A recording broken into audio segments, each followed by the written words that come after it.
নমস্কাৰ বন্ধু বান্ধৱীসকল, জ্ঞান শক্তি এডুকেশ্যন চেনেলটোলৈ আপোনালোকক স্বাগতম জনাইছোঁ। আজি মই আপোনালোকৰ মাজলৈ লৈ আহিছোঁ ভেন ডায়েগ্ৰামৰ এটা মষ্ট ইম্পৰ্টেণ্ট কুৱেশ্যন। এই কুৱেশ্যনটো যিকোনো কম্পিটিটিভ এক্সামৰ কাৰণে ইম্পৰ্টেণ্ট হ'ব, সকলোৱে হয়তো জানে। বন্ধু বান্ধৱীসকল, ৰিচেণ্টলি UPSC এক্সামত এই কুৱেশ্যনটো আহিছে, সেইবাবে আপোনালোকৰ মাজলৈ লৈ আহিছোঁ। এই ভিডিঅ'টো যিসকল বন্ধু বান্ধৱীয়ে আছাম ডাইৰেক্ট ৰিক্ৰুটমেণ্ট ADR দিব গৈ আছে, তেওঁলোকৰ বাবে যথেষ্ট গুৰুত্বপূৰ্ণ হ'ব। এনেকুৱা ধৰণৰ কুৱেশ্যনো আহিব ভেন ডায়েগ্ৰামৰ পৰা। ভিডিঅ'টো যদি ভাল লাগে, ভিডিঅ'টো প্লিজ লাইক কৰিব, কমেণ্ট কৰিব আৰু আপোনালোকৰ বন্ধু বান্ধৱীৰ মাজত শ্বেয়াৰ কৰিবলৈ নাপাহৰিব। বন্ধু বান্ধৱীসকল, ইয়াতে দিয়া আছে যে ইয়াতে UPSC কুৱেশ্যন হয়, আপোনালোকে হয়তো জানে, দেখিছে। মই ইয়াতে ক্ৰপ কৰি ইয়াতে উঠাই দিছোঁ।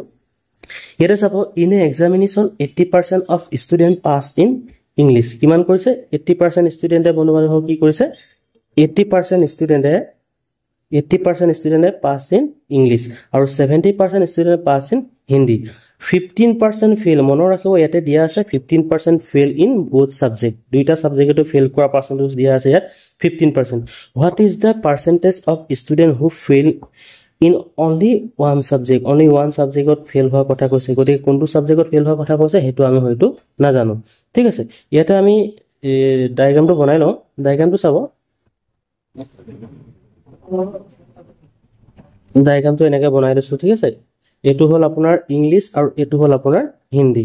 এইটো আপোনাৰ ইংলিছ আৰু এইটো হৈছে আপোনাৰ হিন্দী, আৰু এইটো হৈছে আপোনাৰ বোথ দুইটা লেংগুৱেজত ফেইল কৰা। বন্ধু বান্ধৱীসকল, আমি প্ৰথমে ফেইল কৰা ষ্টুডেণ্টৰ সংখ্যা উলিয়াই ল'ব লাগিব, কাৰণ ইয়াতে পাছ কৰা ষ্টুডেণ্টৰ সংখ্যা দিয়া আছে, হয়নে?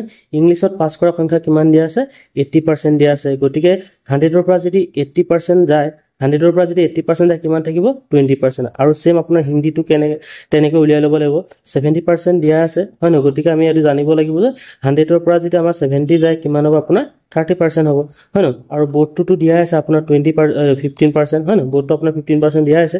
গতিকে আমি কি কৰিব লাগিব? ইয়াতে আমি কৰিব লাগিব 15%টো আমি ইয়াতে লিখি ল'লোঁ। ঠিক আছে, 15%টো আমি ইয়াতে লিখি ল'লোঁ। তাৰপিছত আমি কি কৰিলোঁ? ইয়াতে 20% দিয়া, 20% ফেইল আপোনাৰ ইংলিছত কৰিছে। গতিকে ইংলিছত অলৰেডি 15% আছে ইয়াতে, আৰু আমাৰ ইয়াতে কিমান হ'ব? এই গোটেইটো আপোনাৰ 20% হ'ব, হয়। ইংলিছৰ গোটেইটো আপোনাৰ এইটো কি হয়? আপোনাৰ এইটো আমাৰ অলৰেডি 20% হ'ব। গতিকে ইয়াত 15% অলৰেডি আছে, গতিকে ইয়াত কি হ'ব? 5% হ'ব। আৰু ছেম তেনেকৈ আপোনাৰ ইংলিছটো গোটেইটো আপোনাৰ কিমান হয়? এইটো 30% হয় ন? গতিকে ইয়াত অলৰেডি 15% আছে, ইয়াত আমাৰ কিমান হ'ব? 15% হ'ব, হয়নে? ইয়াতে বন্ধু বান্ধৱীসকল, আমাক দুইটা ছাবজেক্টত আমাৰ ফেইল হোৱা ষ্টুডেণ্টৰ সংখ্যা দিয়া আছে 15%, আৰু বৰ্তমান আমি উলিয়াব লাগে অনলি ওৱান ছাবজেক্টত। ইয়াত আমাৰ মেনশ্যন কৰা নাই অনলি ইংলিছ দিছে নে হিন্দী দিছে।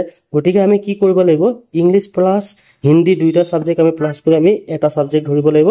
আনচাৰটো হ'ব 5 + 15, আনচাৰটো হ'ব 20%। এইটোৱে হ'ব আমাৰ আনচাৰ। ঠিক আছে, আনচাৰটো হ'ব আপোনাৰ 20%।